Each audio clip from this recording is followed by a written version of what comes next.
हरिओम तत्सत। प्रिय मित्रों, इस चलचित्र में हम आपको दो सेलों की तुलना करेंगे। एक होता है डेनियल सेल और दूसरा होता है लेक्लांस सेल। ठीक है, दोनों ही गैल्वेनिक सेल हैं।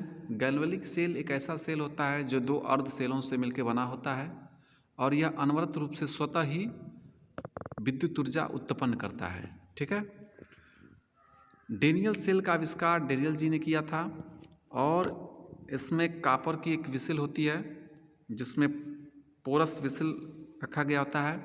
कापर में कापर सल्फेट सॉल्यूशन पड़ता है, पोरस पार्ट में सल्फ्यूरिक एसिड पड़ता है और एक जिंक राड को सल्फ्यूरिक एसिड के सॉल्यूशन में डाल देते हैं। तो इस प्रकार जो सेल बनता है सामान्यतया उसका जो वोल्टेज होता है 1.1 के आसपास आता है। इस समय 1 दिखा रहा है और इसका जो करंट होता है बहुत उच्च होता है, सामान्यतः 0.5 एम्पियर तक का करंट दे देता है। ठीक है,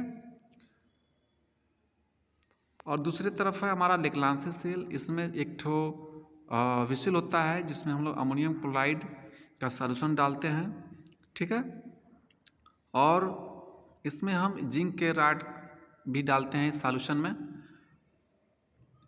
इस सॉल्यूशन में जो पोरस पार्ट दिखाई दे रहा है उसके भीतर MnO2 भरा होता है और इसके भीतर ग्रेफाइट की छड़ लगी होती है।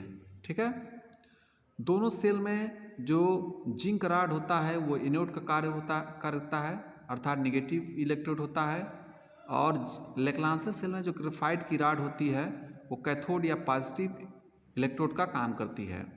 ठीक है, डेनियल सेल में जो जिंक राड होता है वो वहाँ भी एनोड का काम करता है, अर्थात निगेटिव इलेक्ट्रोड, और जो कॉपर की जो विसिल होती है वो अपने आप में कैथोड का कार्य करती है, अर्थात पॉजिटिव इलेक्ट्रोड। ठीक है, तो लेक्लांस सेल में यदि सेल एकदम नया है, उससे एनर्जी नहीं ली गई है इलेक्ट्रिक एनर्जी, तो 1.5 वोल्ट तक का करंट उससे फ्लो करता है।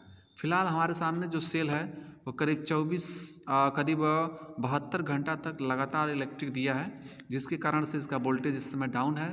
अगर यदि हम इसका कंसंट्रेशन बढ़ा दें, अमोनियम क्लोराइड की मात्रा और बढ़ा दें, तो ये 1 वोल्ट से आगे 1.5 वोल्ट तक पहुंच जाएगा। ठीक है, फिलहाल इसमें इलेक्ट्रिक करंट की जो मात्रा होती है एम्पियर में बहुत कम होती है।